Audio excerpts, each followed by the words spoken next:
Welcome back to Off the Desk. I am joined by Terry Charles with PMI Entertainment Group.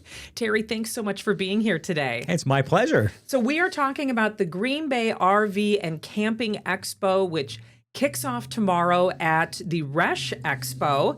It goes for quite a few days, and I assume you are very busy getting things ready. We are. It's a well-oiled machine, Stacy. And we have hundreds of RVs and camping equipment types of things coming into the building.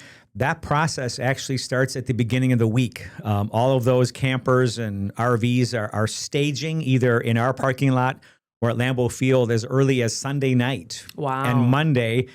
And then probably at the start of Tuesday is when all of those vehicles start streaming in, if you will, into the Resch Expo. And it's a pretty, I don't want to say complicated, but it's a very precise process of having the right vehicles in the right spots when they get there and the setup. And we've got many people to help with that process, because when you see the show when it's done, it's amazing. We're going to show some video here so people can see exactly what you're talking about. This is from last year.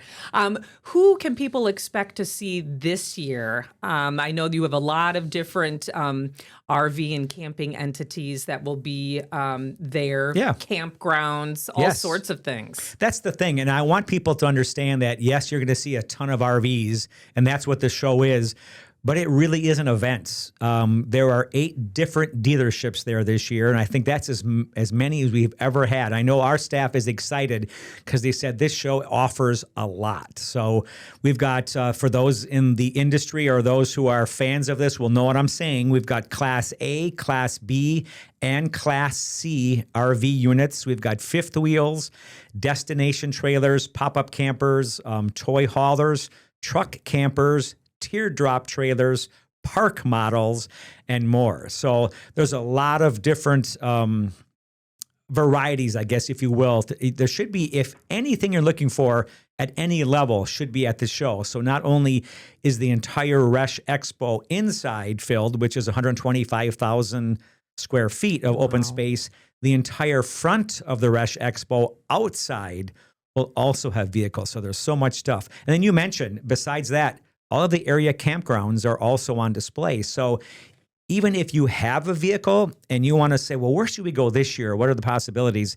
We've got representations from throughout northeastern Wisconsin, probably even upper Michigan, of places to go once you have your unit. That's wonderful, because you probably have people coming in who've been doing this a long time, and then you probably have people coming in who are kind of wanting to explore what this may look like for their family. Absolutely. And we're getting all levels. We're getting those who are going to make their first purchase of an RV or a camper, or really deciding what size unit they want. Then you have those who have been doing this a long time, and guess what? It's time for an upgrade. We need to trade it in or get a new one, get something bigger, or maybe decide to go from an RV that we are traveling with to getting like what's called a park model, where it's a big unit that you park for the entire season at a campground, or maybe it's on a piece of property up north. That's a new thing now too. Instead of building a cottage on your property, people are putting these big park models up there and then changing them out every so many years. So it's a crazy thing to me. I've gotten so educated, even though I don't know much about each of the individual units. Just what people are doing and how it's changed over the years is kind of a cool thing. And I have to say, they do true show deals at this expo as far as offering good prices. I mean, they sell a lot of RVs every year. It's crazy how many RVs they sell. So truly, I think people who know and are in this as a hobby or love to do it, they know this is a good show to come to. Sure. And it goes beyond just looking at the different units that are available or the campgrounds. There's also cooking demos, I heard. We do. I mean, again, as an event of more than just to look at things, there's also entertainment, demonstrations, a cooking demo with a local chef, Ace Champion. We've got everybody knows Mad Dog and Merrill. Oh, yes. Been around forever. Yes. They're there with their Midwest Grillin', and they're going to have some also some demonstrations. We're going to have some music. We've got games going on. There's just really something every day of the week. So I would say to tell you which day to go is best is up to you. The weeknights are generally a bit slower. So Thursday night, for those who want to come, we offer free admission if you bring 3 canned food items per person. That goes to the Salvation Army. That gets you in free on Thursday night. Friday, Military Appreciation Day. So if you're an active or a retired military person, you get in free. And then the Saturday and Sunday are usually the busiest days, but there's lots of activities as far as the Camping World Trail Mix Bar, S'mores Bar. So, yeah, I mean, so besides the entertainment and the campgrounds and the RVs, I mean, there's really something to do for several hours. Right. It's a family affair. And the kids, I know, they love to get into these RVs and play around and see what the different features are. And really, it gives you some ideas, too, because I'm sure it runs the gamut where you can go to it from a very simple base model to kind of the Taj Mahal, if you will, of RVs. You can go in a completely different world in a matter of minutes from, like you say, the little pop-up camper, which I think is probably something that many young families start with.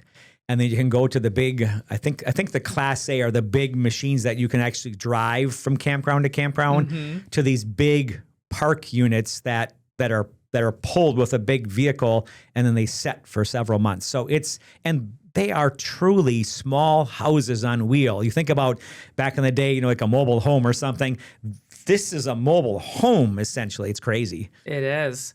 This has been happening for over 60 years. That's incredible. It's crazy. Why do you think this show is so successful for all of these decades? We're in Wisconsin. So obviously, when it comes summertime, whether it's boating, and of course, that's a whole nother show coming up, people on the water, the other side of it is the camping. And camping and those summer weekends are so precious in Wisconsin as we sit here in the midst of a couple of a week below zero temperature. Right. So, I think this is the kickoff of the early spring fever. And you've been doing this a long time. You've been involved with this show. From your perspective, why do you enjoy it so much? Just to see the transformation of our building for all of these different shows. It's interesting to me to see what interests people. And to be totally honest, the amount of money they're willing to spend on their hobby. I'm a hobby guy too, but I'm a runner and a cyclist, and I've got an expensive bicycle and all that stuff. But this is a whole nother level of, this is not just a cottage. These are big toys. But again, these are very serious people who love to be in their RVs. And it's not just going to a campground and spending time outside. That's a big part of it in this home. It's a social thing. I mean, you're meeting other people. You might be going to the same campground for decades and knowing families. So it's really, when you come to these shows, and I've been a part of them now for more than 25 years, you get to see what this fabric is and how passionate people are about these types of things. So it's more than just, there's a sale at the Resch Expo to buy a camper. Yes, it is that. But when you see the people walking around, maybe they're grabbing a beer. I mean, it's a social outing as well. And there are many people, Stacy, who will come to the show who have no intention of buying an RV, but they love to see this stuff because it's like, well, what if? Maybe, maybe not, but still, doesn't matter. It's a night out or a day, afternoon out when it's cold outside, just to see a whole nother world out there. It is. Well, I'm looking forward to it. The expo, Thursday, Friday, Saturday, Sunday this week. If people want to learn more about hours and maybe dig deeper into what's available, where should they go? Yeah, the best place is go to reschexpo.com. All the information is there. Just look for the Green Bay RV and Camping Expo event on that website, and you can click down and see the hours, the admission prices. Again, Thursday night is free if you bring 3 canned food items per person. And it really runs down. If you click on there, you're going to find the entertainment schedule. You're going to find all of the things we just talked about to figure out which day might work best for you. Wonderful. Well, thank you so much, Terry. This is great information, and I hope the show goes off without a hitch. Thank you, Stacy.